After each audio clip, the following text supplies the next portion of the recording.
Bismillahirrahmanirrahim. Assalamualaikum warahmatullahi wabarakatuh. Waalaikumsalam warahmatullahi wabarakatuh. Terima kasih saya ucapkan kepada ibu-ibu semuanya yang telah sudi hadir untuk kegiatan saya hari ini, berkenan hadir di ruangan labor kita yang sama-sama kita cintai ini dalam kegiatan modul 1.4 saya, yaitu budaya positif, untuk menyelesaikan tugas aksi nyata saya 1.4 untuk mengikuti CGP Angkatan 11 untuk tahun ini.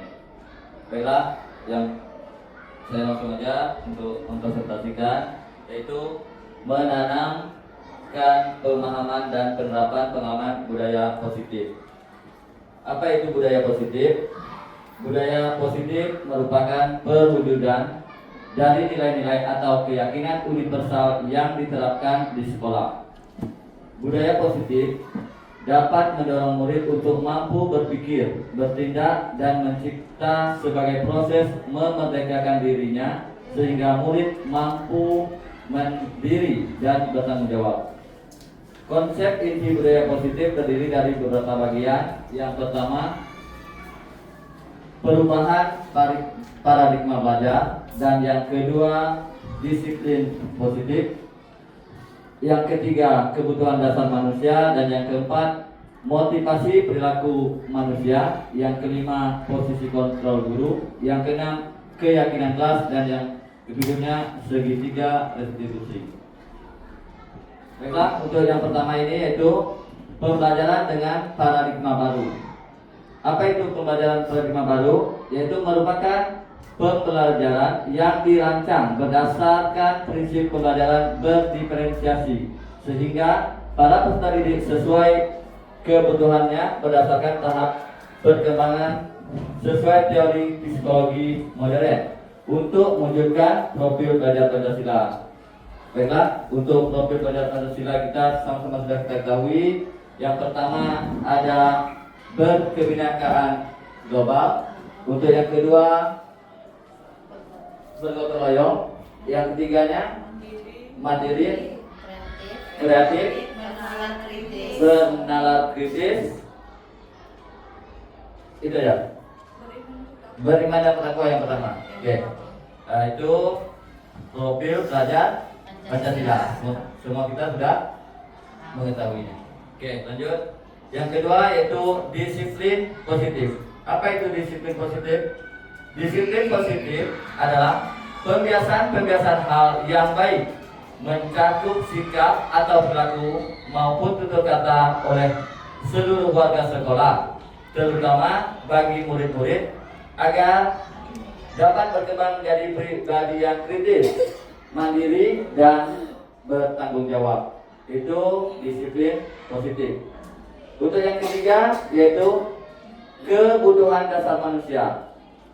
Kebutuhan dasar manusia di sini merupakan sesuatu yang kita lakukan untuk mendapatkan apa yang kita inginkan. Seluruh tindakan yang kita lakukan memiliki tujuan. Semua usaha terbaik yang kita lakukan agar kebutuhan dasar kita terpenuhi dengan baik.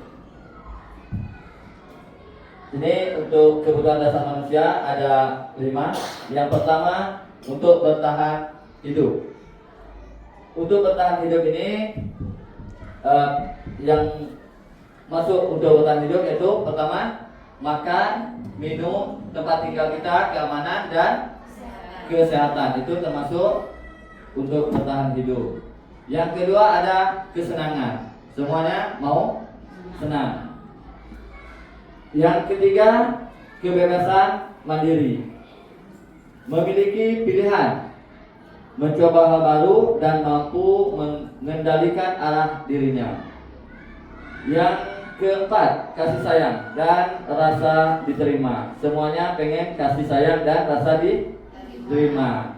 Yang kelima yaitu penguasaan harga diri, keinginan untuk dianggap, memimpin, berprestasi, diakui, dan didengar.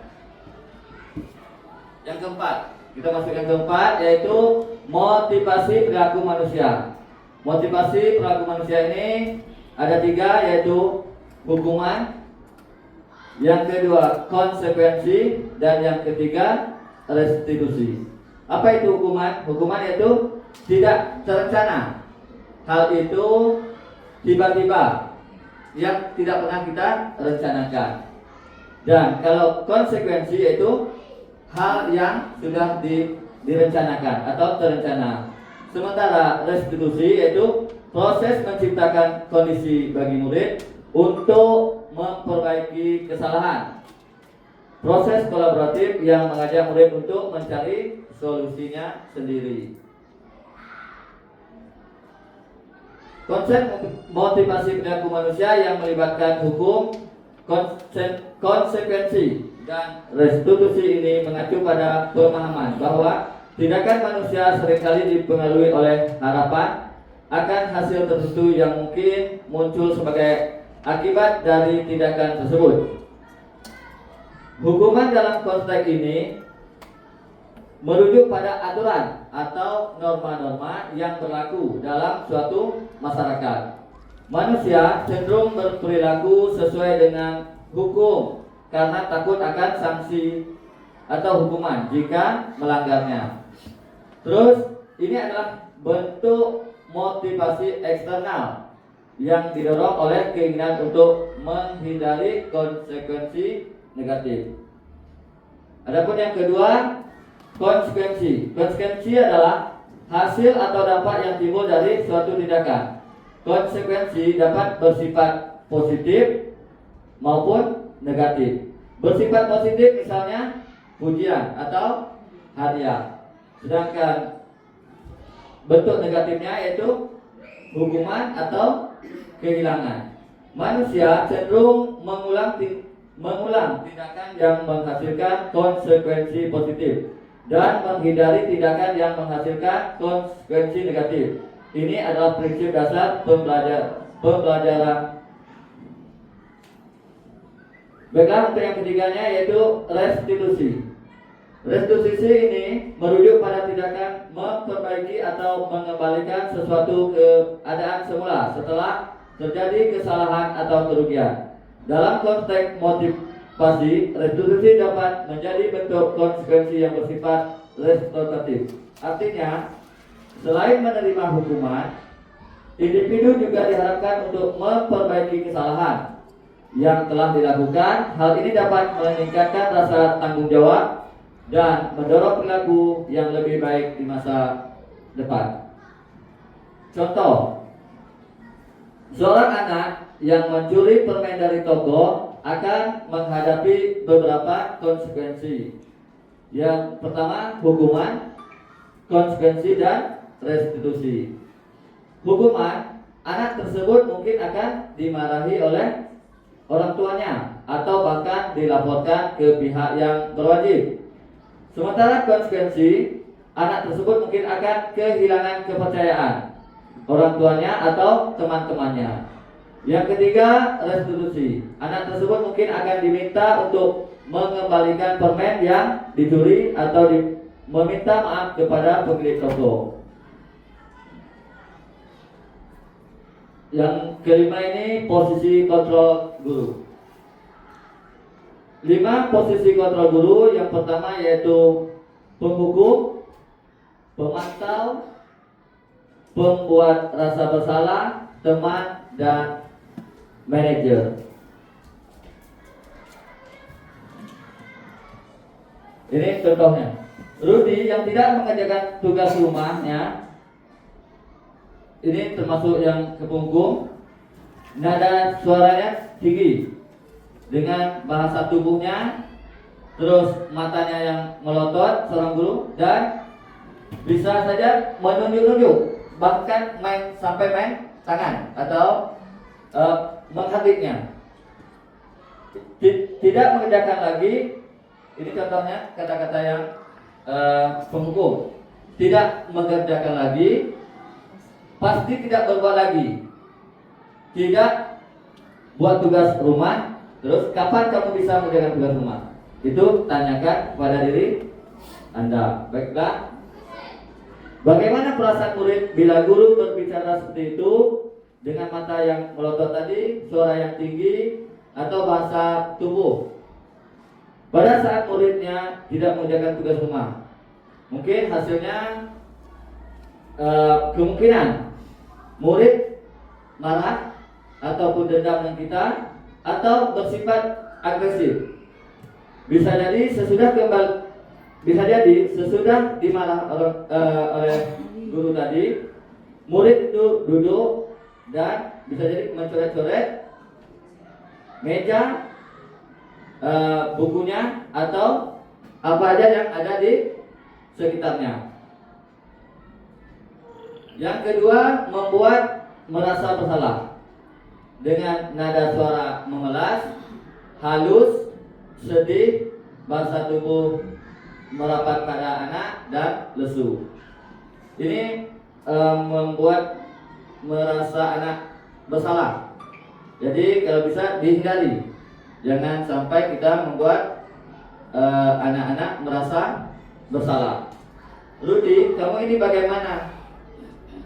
Kamu sudah berjanji dengan Bapak bahwa akan mengerjakan tugas rumahmu. Kamu ini kenapa senang sekali mengecewakan Bapak? Bapak benar-benar kecewa sekali. Ini kalau bisa dihindari bahasa-bahasa yang membuat anak merasa bersalah.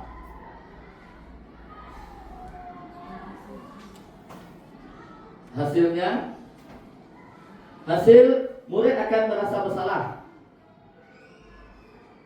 Bersalah mengecewakan bapak gurunya, baik murid akan merasa menjadi orang yang gagal dan tidak sanggup membahagiakan orang lain. Kadangkala sikap seperti ini lebih berbahaya dari sikap pemukul, karena emosi akan tertanam di dalam murid. Menahan perasaan tidak seperti murid dengan guru hukum, di mana murid bisa menumpahkan amarahnya walaupun dengan cara negatif. Murid tertekan seperti inilah yang tiba-tiba meletus amarahnya dan bisa menyakiti diri sendiri atau orang lain. Yang ketiga, sebagai teman. Di sini nada suaranya agak ramah, akrab, bercanda, bahasa tubuh merapat pada murid, mata dan senyum jenaka.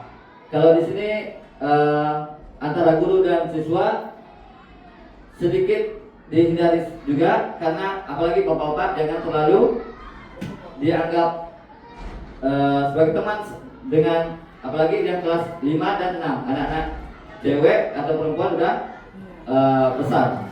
Jadi sedikit menghindar juga, jangan dianggap sebagai teman. Karena ini contohnya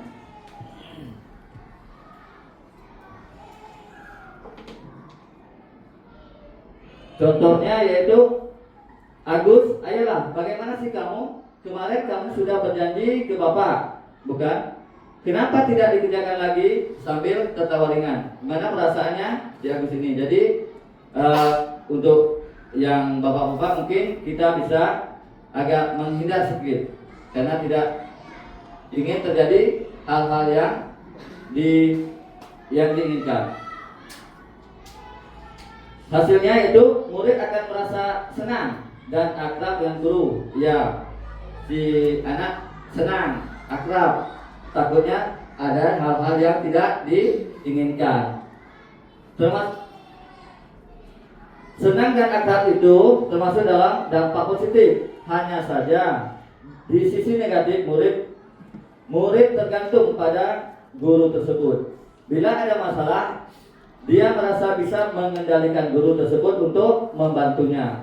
Akibat lain dari posisi teman, Agus akan hanya berbuat sesuatu bila yang nyuruh adalah guru, dan belum tentu berlaku sama dengan guru yang lainnya. Yang keempat yaitu pemantau. Pemantau di sini nada suara datar, bahasa tubuh yang formal. Guru, ini percakapan antara guru dan Rudi. Guru. Rudi, tahukah kamu semua timmu sudah mengumpulkan tugas mereka? Dijawab oleh Rudi, tahu Pak. Guru, apakah kamu sudah mengerti konsekuensi yang harus dilakukan bila tidak mengerjakan tugas? Rudi menjawab, paham Pak, saya harus tinggal kelas pada jam istirahat nanti dan mengerjakan tugas tersebut. Gurunya lagi, ya benar, nanti pada saat jam istirahat kamu harus tinggal di kelas menyelesaikan tugas tersebut. Bapak tunggu. Itu pemantau. Bagaimana perasaan anak kalau sudah dibuat seperti itu? Ini agak diam nih, Bu Nay, tolong baca sedikit hasil dari pemantau ini, Bu Nay. Benar. Hasil dari pemantau, murid memahami konsekuensi yang harus dijalankan karena telah melanggar salah satu peraturan sekolah. Guru tidak menunjukkan suatu emosi yang berlebihan, menjadi marah atau membuat merasa bersalah. Murid tetap dibuat tidak nyaman, yaitu dengan harus tinggal kelas pada waktu jam istirahat dan mengerjakan tugas. Guru tetap harus memantau murid pada saat mengerjakan tugas di jam istirahat, karena murid tidak akan tinggal seorang diri. Oke. Terima kasih Bu Nay sudah bantu menjawab perasaan atau kalau nih pemantau tadi, guru seorang pemantau. Terima kasih Bu Nay. Ya, ini manajer.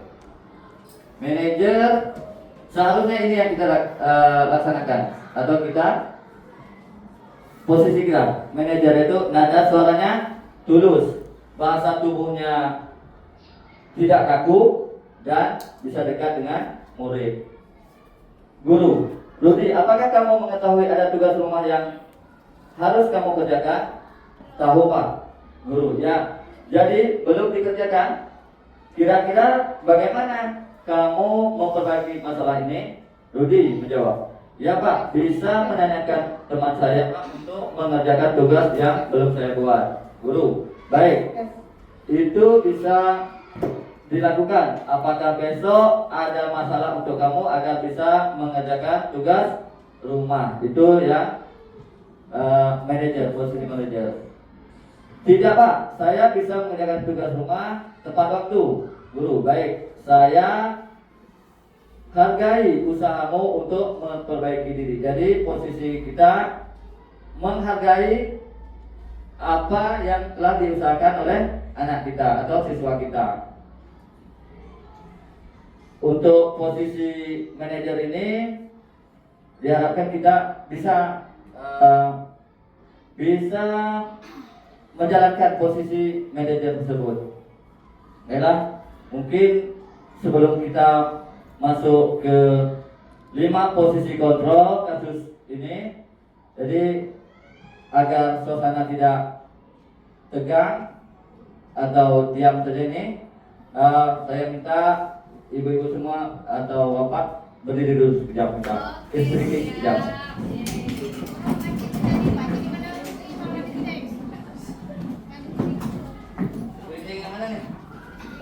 Baca doa aja lah.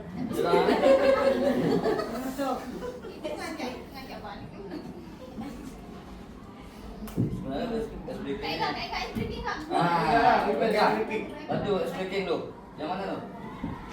Kaki di tangan, kaki balik ke kita.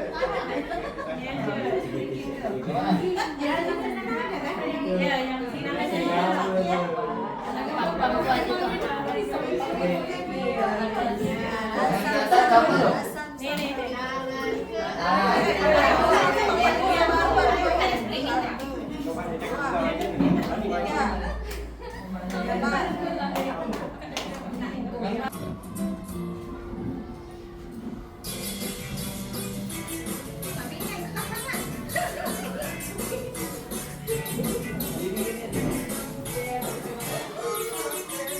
Tangan diputar-putar,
Tangannya, semangat.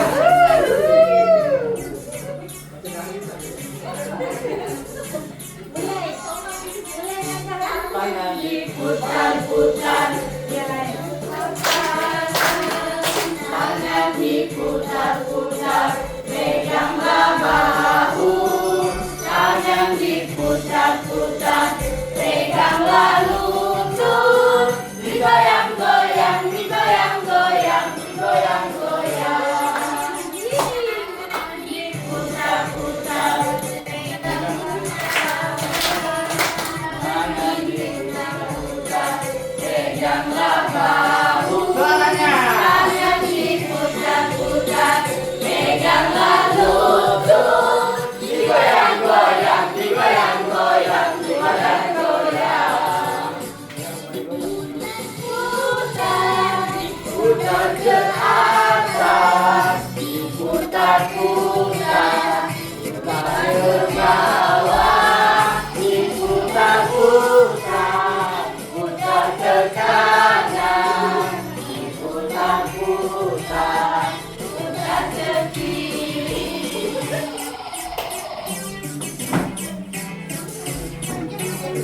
Tunjuk nikah saya.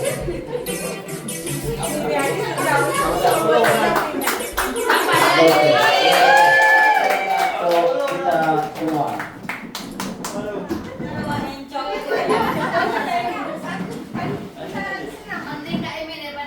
Oke.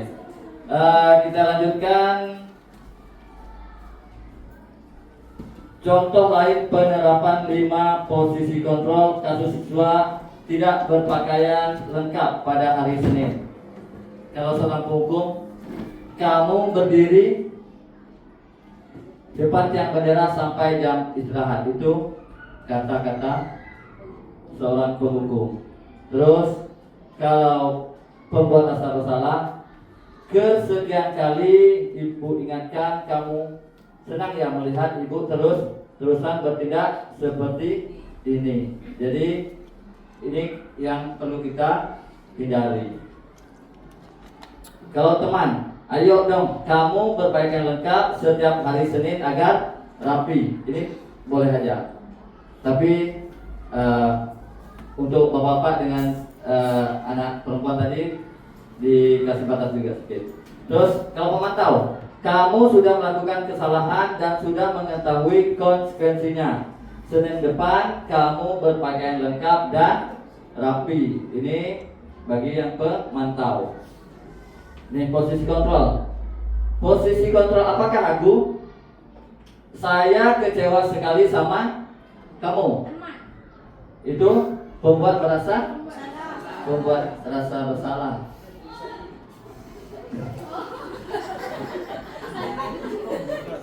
Ya, lanjut. Oke, berapa? Posisi kontrol apakah aku? Kamu tidak pernah benar melakukannya. Sekarang keliling lapangan 3 kali. Nih, posisi apa ini Bunai? Buku. Ya. Ini dihindari juga.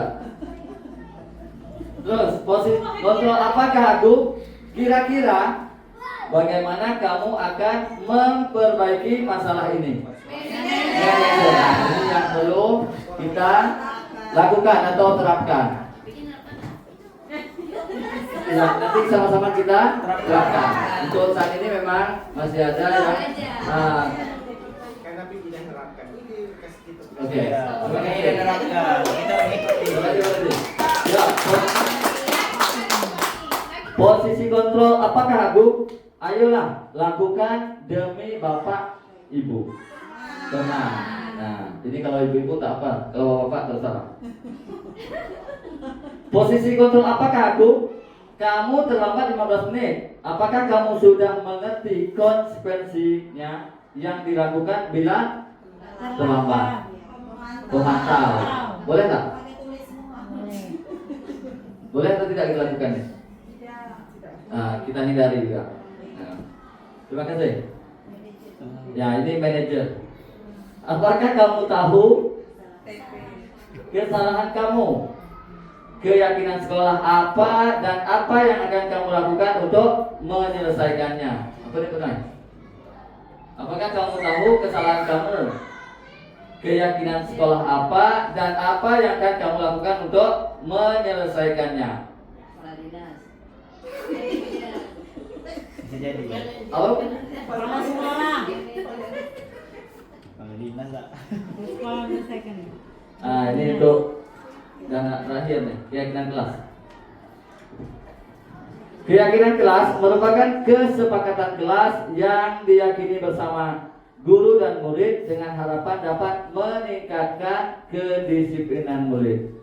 Keyakinan kelas ini berupa pernyataan universal dibuat dalam bentuk positif dan bersifat abstrak. Keyakinan kelas hendaknya tidak terlalu banyak sehingga mudah diingat dan dipahami semua warga kelas dan ikut berkontribusi dalam pembuatan keyakinan kelas lewat kegiatan mengutarakan pendapat, yaitu pendapat siswa dan semua dari dalam kelas. Yang ketujuh yaitu segitiga restitusi. Segitiga restitusi adalah suatu proses dialog yang dijalankan guru atau orang tua agar dapat menghasilkan murid yang mandiri dan bertanggung jawab. Segitiga restitusi membantu murid memiliki tujuan, disiplin positif dan memperbaiki dirinya setelah berbuat salah. Restitusi bukan untuk menebus kesalahan, namun untuk belajar dari kesalahan. Jadi restitusi ini bukan untuk menebus kesalahan, tetapi belajar dari kesalahan. Oke, kita semua pernah melakukan kesalahan. Jadi kita pelajari lagi agar kesalahan itu tidak terulang lagi. Oke, segitiga restitusi ini ada 3, yaitu yang pertama menstabilkan identitas. Yang pertama kita menstabilkan identitas. Berbuat salah itu sifatnya manusiawi. Terus tidak ada manusia yang sempurna. Bapak ibu juga pernah melakukan kesalahan.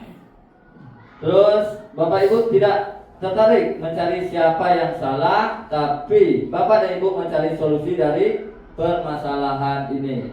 Kamu berhak merasa begitu. Ini yang menstabilkan identitas.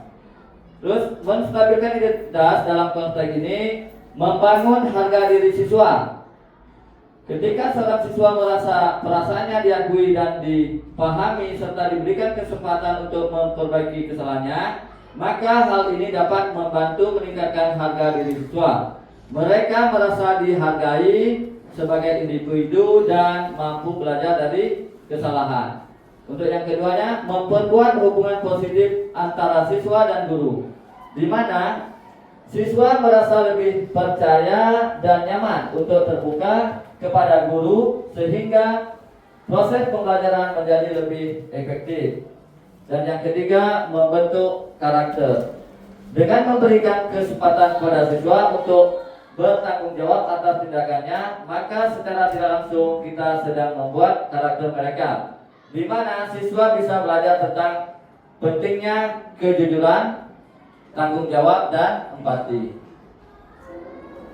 Untuk yang keempat, mencegah terulangnya perilaku negatif. Ketika siswa memahami konsekuensi dari tindakannya dan diberi kesempatan untuk memperbaiki kesalahannya, maka hal ini dapat mencegah mereka mengulangi perilaku yang sama di masa depan. Intinya, untuk menstabilkan identitas pada segitiga restitusi adalah tentang membantu siswa untuk tumbuh menjadi individu yang lebih baik dengan cara membangun harga diri, memperkuat hubungan positif, dan membentuk karakter yang kuat. Contoh praktisnya, misalnya seorang siswa merusak buku milik temannya. Melalui segitiga restitusi, guru dapat mengakui perasaan, saya mengerti kamu mungkin merasa kesal atau frustasi, tapi merusak buku teman itu bukan cara yang tepat untuk menyelesaikan masalah. Terus menjelajahi penyebab. Apa yang membuat kamu merasa seperti itu? Apakah ada sesuatu yang membuat kamu marah? Restitusi. Bagaimana kalau kamu meminta maaf kepada temanmu dan mengganti buku yang rusak? Atau mungkin kamu bisa membantunya mengerjakan tugas bersama-sama. Dengan demikian, siswa tidak hanya belajar untuk meminta maaf, tetapi juga memahami dampak dari tindakannya dan mencari cara untuk memperbaiki situasi. Yang selanjutnya, validasi tindakan yang salah. Ini validasi tindakan yang salah. Kamu pasti punya alasan mengapa melakukan hal itu. Terus, padahal kamu bisa melakukan yang lebih buruk dari ini ya. Itu yang validasi yang salah. Kamu patut bangga pada dirimu sendiri karena kamu telah melindungi sesuatu yang penting buatmu. Validasi dalam konteks segitiga restitusi bukan berarti membenarkan tindakan yang salah. Justru validasi ini merupakan langkah penting untuk memahami alasan dibalik tindakan tersebut. Ini seperti kita ingin mengetahui akan masalahnya sebelum kita bisa mencari solusinya. Mengapa validasi ini penting? Yaitu membangun kepercayaan. Ketika seorang siswa merasa perasaannya dan alasannya dipahami, mereka akan lebih terbuka untuk mendengarkan dan menerima masukan. Memudahkan proses restitusi dengan memahami akar masalah, kita bisa membantu siswa untuk menemukan cara yang lebih baik untuk mengatasi masalah di masa depan. Mencegah terulangnya perilaku, yaitu jika kita hanya fokus pada hukuman tanpa memaham penyebabnya, maka perilaku negatif tersebut mungkin akan terulang kembali. Contoh praktisnya, misal seorang siswa menggambar coretan di dinding, alih-alih langsung memarahi. Guru seharusnya bisa bertanya, kenapa kamu menggambar di dinding? Dengan pertanyaan ini, guru mencoba untuk memahami apa yang mendorong siswa untuk melakukan tindakan tersebut. Mungkin saja siswa merasa bosan, marah, atau ingin menarik perhatian. Jadi tak langsung kita marah saja. Jadi kita bisa tanyakan, kenapa kamu menggambar dinding? Bisa jadi dia tadi bosan. Terus penting untuk diingat, validasi bukan berarti membenarkan tindakan salah. Guru tetap harus menjelaskan bahwa tindakan tersebut tidak dapat diterima dan memberi konsekuensi yang sesuai. Namun, dengan memahami alasan di balik tindakan tersebut, kita bisa membantu siswa untuk tumbuh dan berkembang menjadi pribadi yang lebih baik. Singkatnya, validasi adalah jembatan menuju perubahan yang lebih baik. Menanyakan keyakinan kelas. Apa keyakinan kelas kita? Nilai-nilai apa yang telah kita sepakati? Seperti apa gambaran kelas yang ideal menurut kamu? Kamu mau jadi orang yang seperti apa? Mungkin di kelas kita semua sudah membuat yang namanya keyakinan kelas. Mengapa penting menanyakan keyakinan kelas dalam segitiga restitusi? Membangun konsensus. Dengan menanyakan keyakinan kelas, kita melibatkan seluruh anggota kelas dalam proses pengambil keputusan, membantu membangun rasa kepemilikan dan tanggung jawab bersama. Nilai-nilai positifnya yaitu keyakinan kelas dapat menjadi pengingat akan nilai-nilai positif yang kita wujudkan bersama, seperti saling menghormati, kerjasama, dan kejujuran. Bagaimana cara menanyakan keyakinan kelas dalam segitiga restitusi? Buat suasana yang nyaman, terus ajukan pertanyaan terbuka. Itu cara-cara menanyakan keyakinan kelas dalam segitiga restitusi. Contoh keyakinan kelas. Kami akan saling menghormati pendapat satu sama lain. Kami akan bekerjasama untuk mencapai tujuan bersama, dan kami akan bertanggung jawab atas tindakan kami, dan kami akan saling membantu ketika ada yang kesulitan. Itu contoh keyakinan kelas. Kesimpulan, dengan melibatkan siswa dalam proses pembuatan keyakinan kelas dan merujuk pada keyakinan tersebut dalam proses restitusi, kita dapat menciptakan lingkungan belajar yang lebih positif, inklusif, dan mendukung perkembangan siswa secara holistik. Mungkin itu aja yang dapat saya sampaikan. Terlebih dan kurang saya mohon maaf.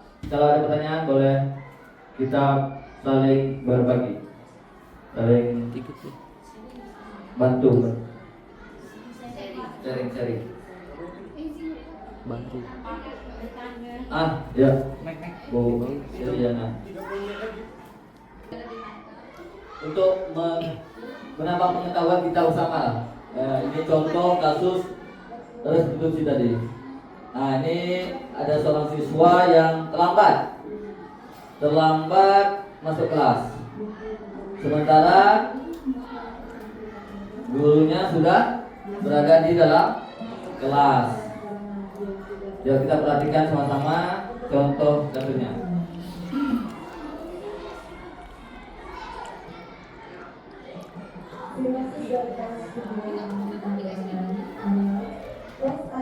Ini siswa terlambat. Dia ngintip-ngintip, agak takut nih.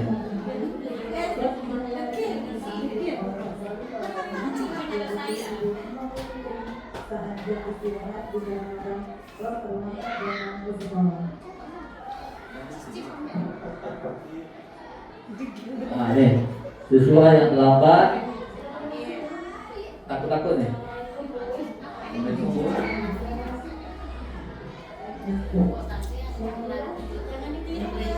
Nah, ini jangan ditiru. Tapi mengaku kesalahan boleh ditiru.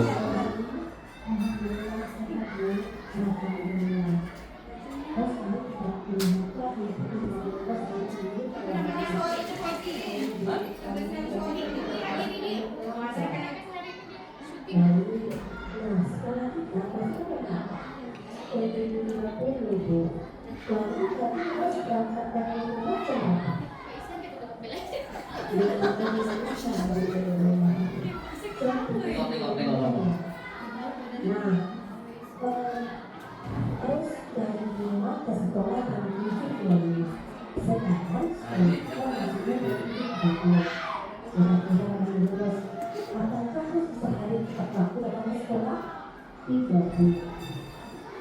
Karena semua orang pasti melakukan apa yang namanya kesalahan. Bahkan juga pernah melakukan apa yang namanya kesalahan ya. Namun di sini kita bukan mencari kesalahannya, tetapi kita harus bersama-sama mencari solusi bagaimana caranya terus agar kita itu sekolah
Ayo semuanya beristirahat memperbaiki diri ya. Agar bisa sedikit kegiatan di sekolah dan menjalankan semua segitiga restitusi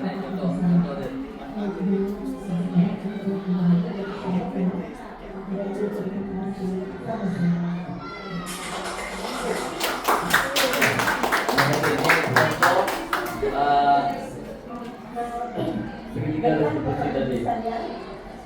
Demikianlah tadi ya, terima kasih ya yang saya lakukan kegiatan masyarakat di Kampus ya. Dan saya lulus ya. Ternyata muslim Tentang cara penyelesaian masalah melalui segitiga restitusi. Sebagai seorang guru, kita harus menjadi manajer dari segitiga restitusi itu. Sebagai seorang manajer, makanya kita tidak menghukum atau tidak menegur siswa di dalam kelas, tetapi kita panggil, kita bicarakan berdua, kemudian kita tanya dulu apa permasalahannya, kemudian setelah kita tahu permasalahannya, kita kembalikan lagi ke anak tersebut bagaimana cara anak tersebut untuk menyelesaikan permasalahannya. Kemudian setelah dapat, kita tanya lagi keyakinan kelas yang sudah kita sepakati bersama kepada anak tersebut, apakah anak tersebut sudah, selain dia sudah hafal, tentunya dia sudah harus memahami, karena memang kesepakatan kelas itu memang dibuat bersama-sama siswa. Jadi dari contoh video tadi sangat banyak manfaatnya, sangat banyak ilmunya. Selain kita juga menjaga harga diri anak tersebut, kita juga memberi contoh yang baik kepada anak-anak yang lain agar oh ternyata ibu ini tidak langsung marah-marah padahal temannya sudah melakukan kesalahan, karena terlambat itu menurut anak-anak sebuah kesalahan dan menurut kita pun sebuah kesalahan. Tetapi dengan kita berikan pemahaman kita dengan melalui restitusi, insya Allah dari kesalahan itu timbul kesadaran dari anak tersebut. Nah, jadi itu saja Pak Bini. Terima kasih. Assalamualaikum warahmatullahi wabarakatuh. Terima kasih Pak Guru yang menjelaskan apa yang sama-sama kita lihat video di depan tadi. Mungkin ada yang lain yang mau menambahkan? Ya Pak Redi, silakan Pak Redi. Saya tahu. Waalaikumsalam warahmatullahi wabarakatuh. Sedikit aja ingin menambahkan. Ini masukan untuk kita guru-guru, saya khususnya dan Bapak Ibu pada umumnya, bahwasanya memang ini adalah teknik konseling yang baru, bukan yang baru sih sebenarnya. Teknik konseling itu ada tujuh prinsip. Salah satunya kekinian. Ya inilah maksudnya ini Bapak Ibu, kita mau konseling anak itu tanpa harus tahu dulu. Jangan kita langsung berasumsi anak ini ada apa di belakang dan akan jadi apa di depan gitu. Maksudnya anak ini kemarin lagi di depan kita bakal jadi seperti ini. Pokoknya intinya kita konseling itu fokus pada tindakannya gitu. Tindakannya yang salah, kita tidak membenci subjeknya, kita membenci objek perbuatannya gitu. Dengan dalam artian kita tidak mengejek anak secara langsung, kita mengetahui dulu bahasanya apa yang dibuat anak ini, latar belakangnya apa gitu. Kenapa sampai dia mukul kawannya, sampai dia ini. Tapi tindakan memukul itu memang tidak benar. Tapi kita harus mendengarkan alasannya. Sebagai pendengar, kita pun harus bertanya juga gitu, apa masalahnya, terus ke depan maunya solusi seperti apa gitu. Jadi saya harap ya kita sama-sama lah, walaupun memang Bapak Ibu belum ada di program ini, tapi ini sebenarnya ilmu yang baru untuk kita pada umumnya, dan saya pada khususnya sama-sama belajar juga. Ini ilmu juga untuk saya. Memang sepertinya segitiga restitusi ini sangat bermanfaat, apalagi siswa kita sekarang ini. Apa ya, tantangan kita sebagai seorang guru nih Bapak Ibu memang luar biasa sekarang. Sangat, anak-anak kita sangat aktif aktif dalam segi pengetahuan, aktif dalam segi dari dunia nyata dan dunia maya itu sangat aktif. Jadi kita pun harus pandai menyaring, walaupun kita di sini sebaliknya cuma cuma 6 jam, 7 jam di sekolah. Tapi kita harus meminimalisir dampak yang didapat dari pergaulan mereka atau dari dunia maya mereka gitu. Itu menurut saya. Terima kasih. Assalamualaikum warahmatullahi wabarakatuh. Terima kasih Pak Deddy. Terima kasih atas masukan dari Pak Deddy atau penambahan dari Pak Deddy. Mungkin itu aja yang dapat saya sampaikan untuk pada kesempatan ini. Terlebih dan kurang saya mohon maaf. Saya akhiri dengan wabillahi taufiq wal hidayah. Assalamualaikum warahmatullahi wabarakatuh. Ya, silakan Bu Deliana untuk pertanyaannya. Assalamualaikum warahmatullahi wabarakatuh. Waalaikumsalam warahmatullahi wabarakatuh. Pak, tadi kan di sekuensi tadi kalau ada yang terlambat, kita kan tidak boleh menegur anak itu dan yang kita buat kesepakatan, terlambat apa hukuman. Tapi situ kan terlalu memantau Pak. Jadi maksud kita itu sebagai kan menegur anak itu agar anak itu tidak terlambat lagi. Jadi gimana cara Pak? Nah kita tidak boleh langsung menegur. Nah itu termasuk tadi situ kan pemantau. Terima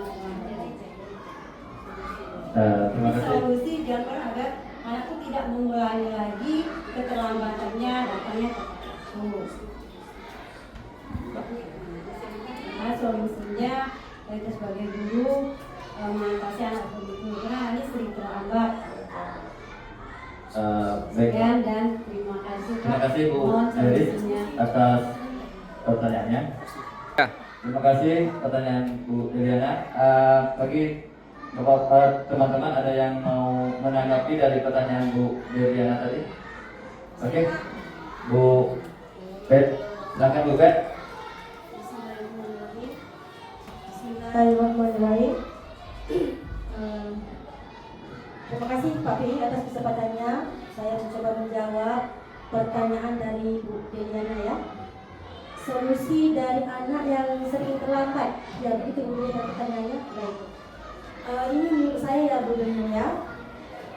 Kasus anak sering terlambat ini mungkin setiap kita sudah sering mengalami ya Bu ya. Dari kelas 1 sampai kelas 6. Setiap tahun pasti kita mulai dengan kasus seperti ini, masalah seperti ini. Nah, kalau menurut saya sebagai seorang guru, apalagi kita sudah tahu materi tentang segitiga restitusi ini ya, kita memanggil dia, kita melakukan pendekatan menyeluruh. Anak terlambat itu pasti punya alasan, tak mungkin sengaja terlambat. Apalagi misalnya contohkan jika anak itu mempunyai keluarga yang broken misalnya, yang dia harus mengurus dirinya sendiri. Bahkan mungkin ada juga anak yang membantu orang tua bekerja malam. Nah, itu berbagai-bagai alasan sehingga membuat mereka terlambat di sekolah.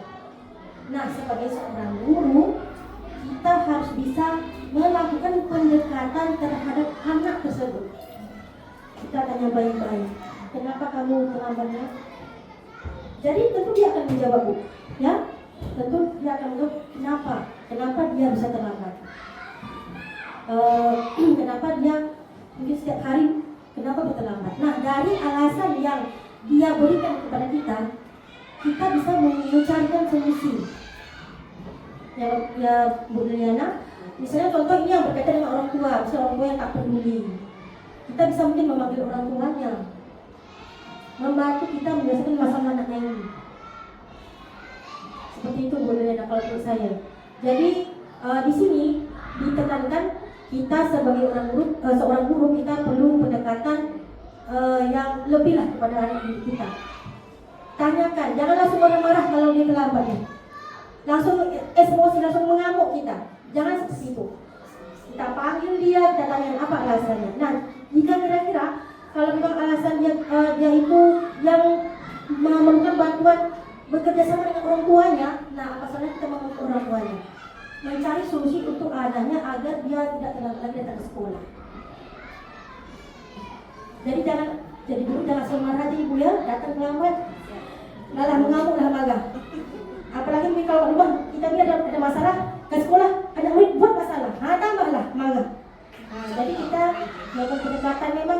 guru tu Bu, nak guru sahabat tidak dewa dulu memang perlu nak rasa.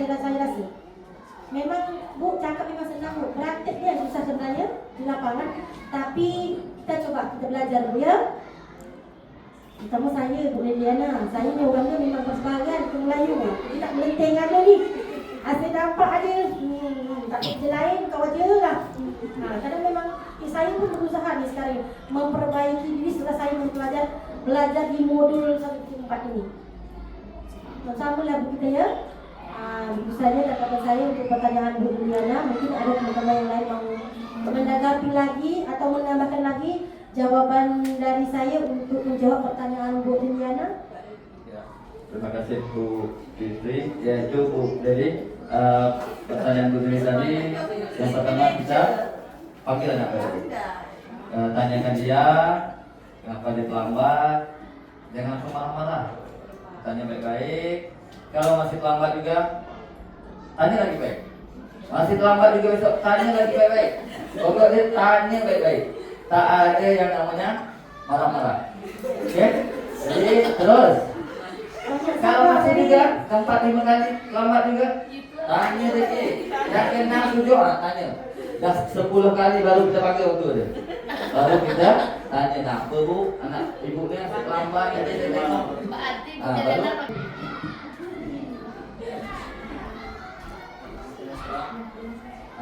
Dari paparan video tadi, apa yang dapat kita ambil pembelajaran dari yang telah sama-sama kita saksikan? Bunda yang agak apa namanya? Bunda? Ya, Bu Ros. Pakai buku catat ada berapa kali nanya. Intinya kita tanya baik, Pak. Baik. Gimana Bu Dedi? Ya. Memuaskan jawabannya Bu. Terima kasih jawaban solusinya yang Bapak Ibu berikan. Oke, terima kasih Bu Dedi.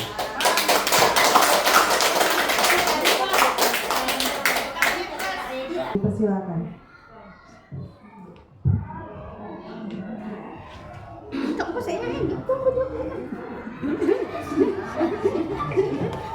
Sudah. Assalamualaikum warahmatullahi wabarakatuh. Waalaikumsalam warahmatullahi wabarakatuh. Apa yang telah disampaikan oleh Bu Nur Hafidah tadi sangat menarik sekali. Mungkin di sini saya hanya sedikit ingin menyampaikan, yaitu tentang konsep disiplin, yaitu identitas gagal dan identitas sukses. Itu yang ingin saya sampaikan. Terlebih dahulu mungkin agak tegang sedikit. Saya sendiri masih tegang ini. Saya sendiri.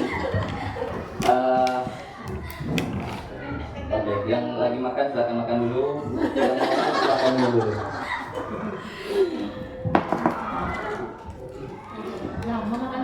Oke. Sebelum kita mulai, saya mau ini dulu, ajak tepuk-tepuk dulu. Oke. Kalau kau suka hati tepuk tangan. Kalau kau suka hati tepuk tangan. Kalau kau suka hati mari kita lakukan. Kalau kau suka hati tepuk tangan. Kalau kau suka hati bilang hore. Hore. Kalau kau suka hati bilang hore. Hore. Kalau kau suka hati mari kita lakukan. Kalau kau suka hati bilang sukses. Sukses. Oke, itu aja.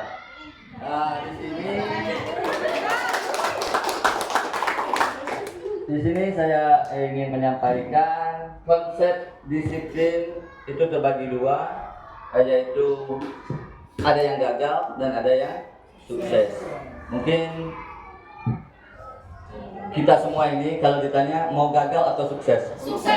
Semuanya pasti mau sukses. Saya tak pandai bercakap Pak sebenarnya. Karena ada kena jatah mau tak mau saya berdiri kat sini Pak. Kalau tidak saya Oke, saya menyampaikan konsep disiplin identitas gagal itu ada dua, yaitu ada hukuman dan ada penghargaan. Kalau hukuman itu berbentuk menyakitkan, iya atau tidak Bapak Ibu? Kalau dah kena hukum tuh sakit tak saya? Sakit hati. Oke. Terus nyaman atau tidak kita? Tak nyaman, betul, berarti tidak nyaman. Yang kedua, merasa takut. Takut tak kita? Betul juga, berarti dah betul semua nih. Nah, terus memaksa. Terus menjadi rendah diri.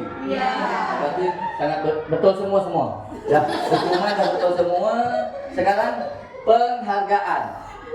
Kalau ada penghargaan tuh tidak efektif katanya. Betul atau tidak? Betul. Alhamdulillah. Merusak hubungan. Bukan hubungan antara akan tidak. Oke. Itu hubungan di identitas gagal ini. Terus bisa mematikan kreativitas. Oke, lanjut. Kalau udah betul semua, lanjut lagi.